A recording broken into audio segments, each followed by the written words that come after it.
ચાલો સ્ટુડન્ટ્સ, ચાર સમ ડિવિડન્ડ નીતિમાં વોલ્ટર એપ્રોચના વોલ્ટર અભિગમના છેલ્લે આપણે પૂરા કરેલા હતા.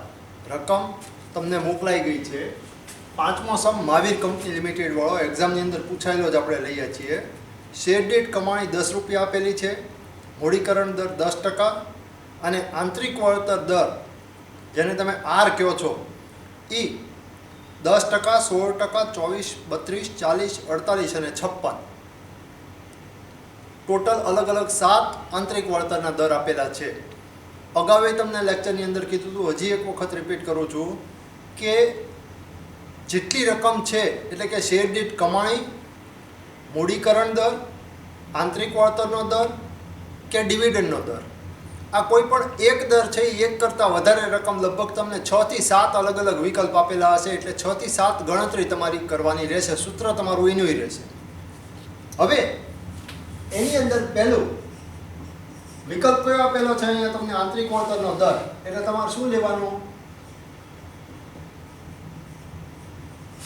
જો આંતરિક વળતર દર 10% હોય, પહેલો વિકલ્પ તમારો. સૂત્ર તમારું શું છે? P બરાબર D plus E minus D R upon K upon K. આ તમારું મૂલ્ય શોધવાનું સૂત્ર છે. D શું છે? ડિવિડન્ડ. ડિવિડન્ડ અહીંયા આપેલું નથી. જ્યારે ડિવિડન્ડ માટે કોઈ સ્પષ્ટતા ન હોય, લખી જ નાખું છું ઇન્સ્ટ્રક્શન.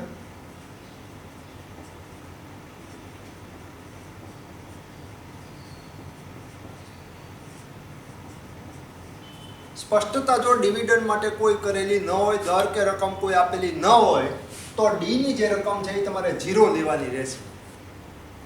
એટલે ડી ની રકમ 0 પ્લસ શેર દીઠ કમાણી કેટલી આપેલી છે? 10 રૂપિયા. 10 માઇનસ 0. આંતરિક વળતર દર કેટલો છે? 10% તમારો લેવાનો છે, એટલે એ 0.10. અને મૂડીકરણ દર અથવા તો મૂડી પડતરનો દર કેટલો આપેલો છે? એ 10% છે, 0.10. 0 પ્લસ 10 માઇનસ 0 એટલે 10. 0.10 ભાગ્યા 0.10 એટલે 1. નીચે 0.10. 0.10 ગુણ્યા 1 એટલે 10 ગુણ્યા 1 એટલે 10. 0 એમને એમ રહેશે.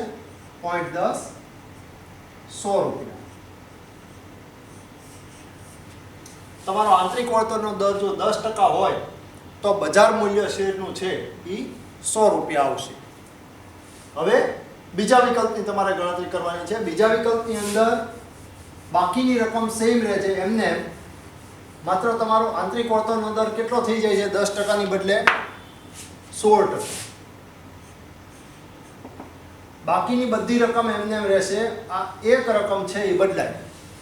ડિવિડન્ડની રકમ એમને રહે, શેર દીઠ કમાણી એમને રહે, અને મૂડીકરણ કે મૂડી પડતરનો દર છે એ એમને રહેશે. માત્ર તમારો આંતરિક વળતર દર છે એ 10% ની બદલે 16% થઈ જાય.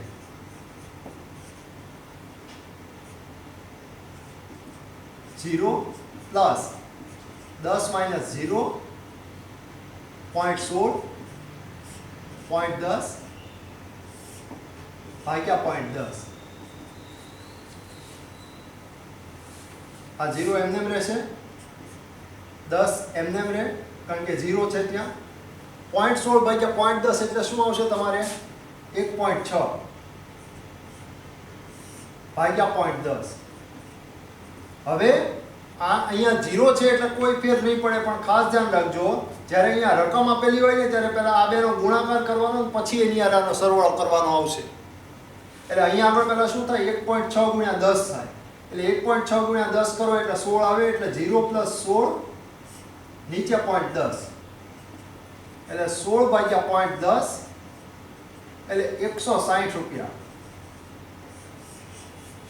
તમારો બીજા વિકલ્પની અંદર જો 16% આંતરિક વળતરનો દર હોય તો 160 રૂપિયા તમારું બજાર મૂલ્ય થાય.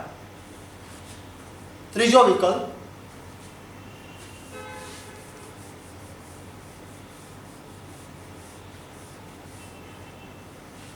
ત્રીજા વિકલ્પમાં આંતરિક વળતરનો દર 24% થાય છે. કીધું હતું એ પ્રમાણે બાકીની રકમ એમને 0 પ્લસ 10 માઇનસ 0 0.24 0.10 ભાગ્યા 0.10 0 પ્લસ 10 0.24 ભાગ્યા 0.10 એટલે 2.4 ભાગ્યા 0.10 એટલે 2.4 ભાગ્યા 2.4 ગુણ્યા 10 કરો એટલે શું થાય 24 ભાગ્યા 0.10 એટલે 240 રૂપિયા તમારું શેરનું બજાર મૂલ્ય ત્રીજા વિકલ્પની અંદર આવ્યું. ચોથો વિકલ્પ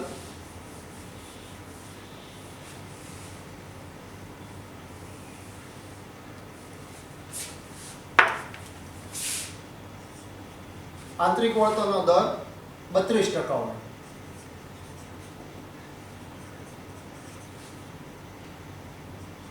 ઝીરો પ્લસ 10 માઇનસ 0 અહીંયા 0.32 થઈ જાય ભાગ્યા 0.10 ભાગ્યા 0.10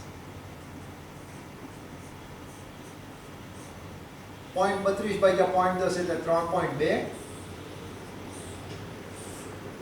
0.10 3.2 ગુણ્યા 10 કરો એટલે 32 અને નીચે 0.10 320 રૂપિયા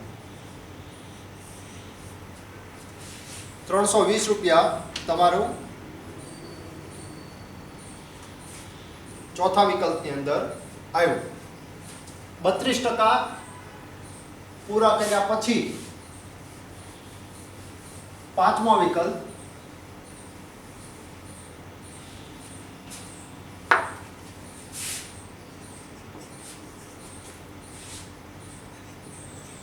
%40 હોય તો 0 પ્લસ 10 માઇનસ 0 0.40 0.10 ભાગ્યા 0.10 એટલે આ 10 એમને અને આ 0.40 ભાગ્યા 0.10 એટલે 4 અને નીચે 0.10 એટલે 400 રૂપિયા તમારું બજાર મૂલ્ય પાંચમા વિકલ્પની અંદર થયું. વિકલ્પની ગણતરી ઝડપથી એટલા માટે કરું કે સાવ સહેલું છે. તમારે કેલ્ક્યુલેટરમાં કઈ રીતે આંકડા આપવાના છે એનું ખાસ ધ્યાન રાખવાનું છે. કેલ્સીની અંદર ગણતરીમાં ધ્યાન રાખશો એટલે સમના રોકડા તમને માર્ક મળશે. પછીનો વિકલ્પ 48%.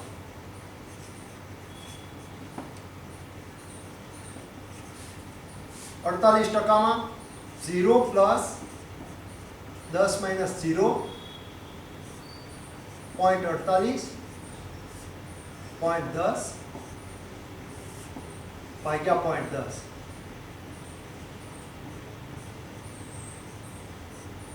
4.8 0.10 10 ગુણ્યા 4.8 કરો એટલે 48 એટલે 480 રૂપિયા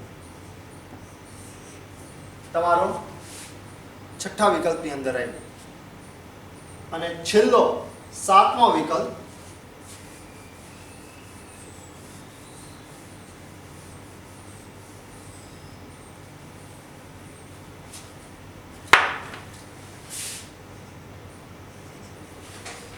%56.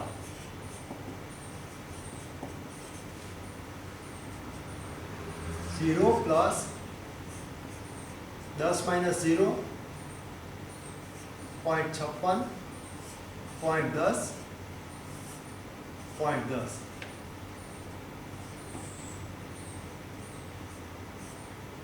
5.6 થઈ જાય. 0.56 ભાગ્યા 0.10 એટલે અને આ 0.10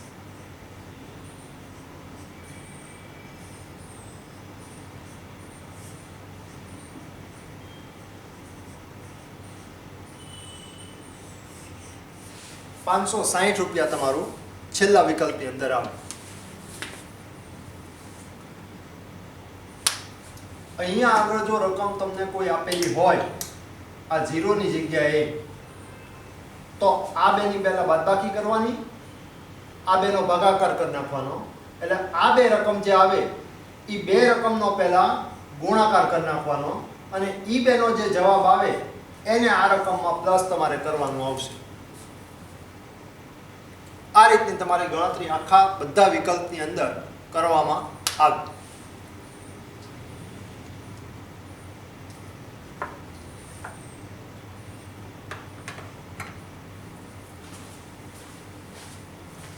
ગણતરી ઝડપથી એટલા માટે પતાવું છું કે સમની અંદર બીજી કોઈ મહત્વની બાબત નથી, માત્ર તમને કીધું એ પ્રમાણે તમારા આંકડા લેતા છે એ તમારે ધ્યાન રાખવાનું આવે. જો આંકડા લેતા તમને ફાવે અને ગણતરી કરવાની અંદર જો તમને ફાવે કેલ્સીની અંદર, તો સમ ઇઝી છે, નથી હાર્ડ એટલા.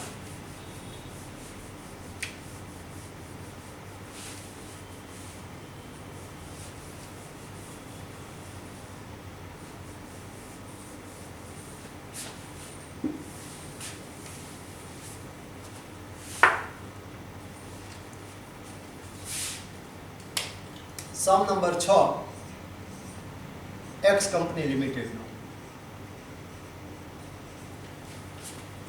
એક્સ કંપની લિમિટેડમાં તે શેર દીઠ કમાણી આપી 10 રૂપિયા, મૂડીકરણ 10%, આંતરિક વળતરનો દર 15%, અને અહીંયા જુઓ તમે ડિવિડન્ડ ચૂકવણી દર અલગ અલગ અહીંયા લીધો, એટલે ડિવિડન્ડની તમારી રકમ છે એ દર વખતે વિકલ્પની અંદર ફરશે.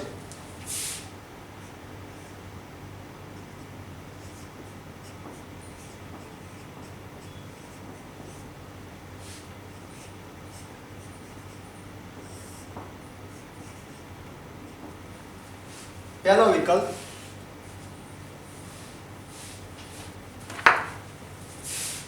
એ, જો ડિવિડન્ડ ચૂકવણી દર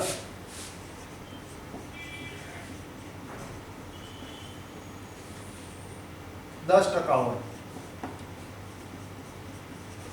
ડિવિડન્ડ ચૂકવણીનો દર, ડિવિડન્ડ ચૂકવણીના વિકલ્પ અલગ અલગ આપેલા છે. ડિવિડન્ડ ચૂકવણી 10% એને કીધું. હવે ખાસ ધ્યાન રાખજો, 10% તમારે કોના લેવાના છે?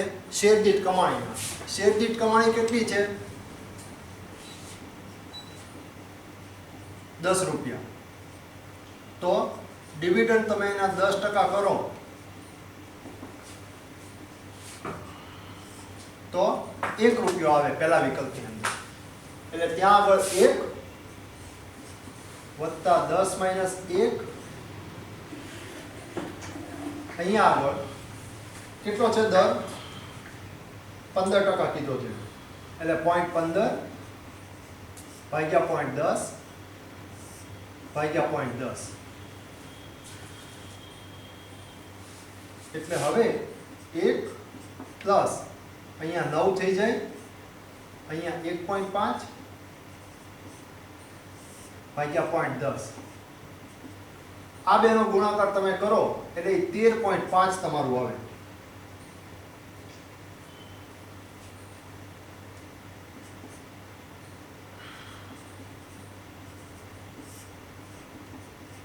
એટલે 14.5 ભાગ્યા 0.10 તમે કરો એટલે 145 રૂપિયા પહેલા વિકલ્પની અંદર જો ડિવિડન્ડ ચૂકવણીનો દર 10% હોય તો તમારું આવશે. ખાસ ગણતરી જે અહીંયા ડિવિડન્ડની રકમની કરેલી છે એ ખાસ ધ્યાન રાખજો. શેર દીઠ કમાણી ઉપર તમારે ડિવિડન્ડ ગણવાનું આવે. શેર દીઠ ડિવિડન્ડ તમને 10 રૂપિયા, સોરી, શેર દીઠ કમાણી તમને 10 રૂપિયા આપી હતી, અને 10 રૂપિયાના 10% ડિવિડન્ડ તમે ચૂકવણી કરો એટલે 1 રૂપિયો આવે. ત્યાર પછીના વિકલ્પમાં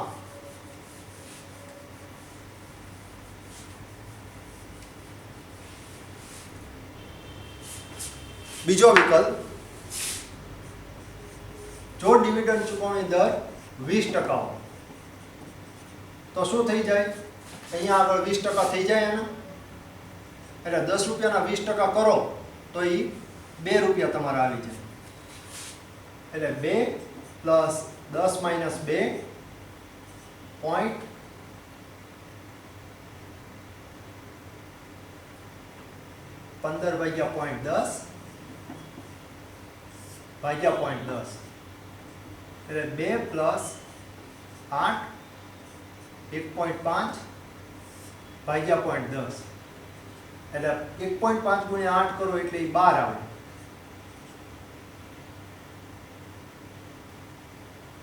નીચે 0.10 14 ની નીચે 0.10 એટલે 140 રૂપિયા.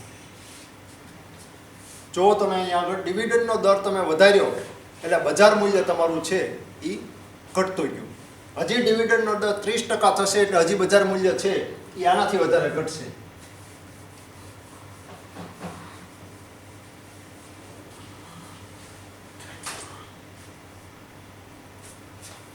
ત્રીજો વિકલ્પ ડિવિડન્ડ ચૂકવણી દર 30% હોય તો કેટલું થાય? 30% એટલે 3 રૂપિયા થાય. એટલે અહીંયા આગળ 3 10 - 3 0.15 ભાગ્યા 0.10 ભાગ્યા 0.10 3 વત્તા 7 1.5 ભાગ્યા 0.10 આ શું થશે?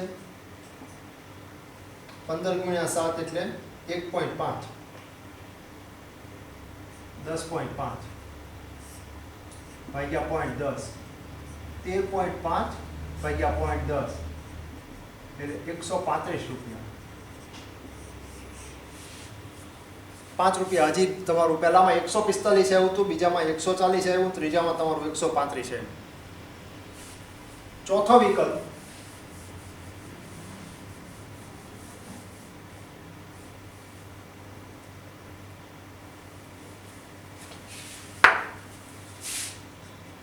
જો ડિવિડન્ડ ચૂકવણી દર 40% હોય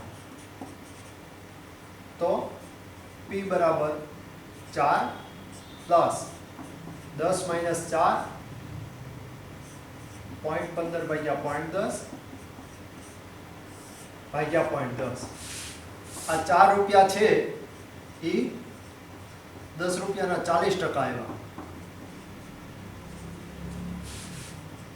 એટલે 4 પ્લસ 6 1.5 ભાગ્યા 0.10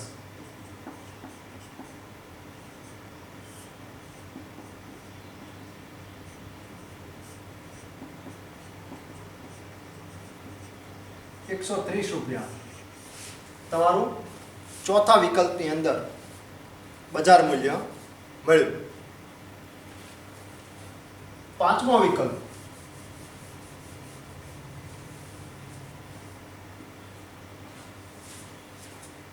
ડિવિડન્ડ ચૂકવણીનો દર 50% હોય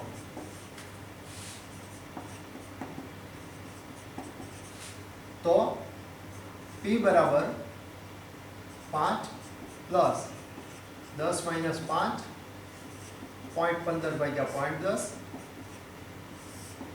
0.10 5 રૂપિયા કઈ રીતે આવ્યા છે? 10 રૂપિયાના 50% એટલે 5 પ્લસ 5 1.5 0.10 7.5 ભાગ્યા 0.10 એટલે 12.5 ભાગ્યા 0.10 થાય એટલે 125 રૂપિયા. ડિવિડન્ડ ચૂકવણી દર 10% વધતો જાય છે અને બજાર મૂલ્ય તમારું 5 રૂપિયા ઘટતું જાય છે દર વખતે. એટલે એનો અર્થ એમ થાય કે ડિવિડન્ડ ચૂકવણી દર જેમ વધારે થાય એમ શેરનું બજાર મૂલ્ય કંપનીનું છે એ ઘટતું જાય. પૂરું થવા આવ્યું 30 સેકન્ડ. પાડી દો.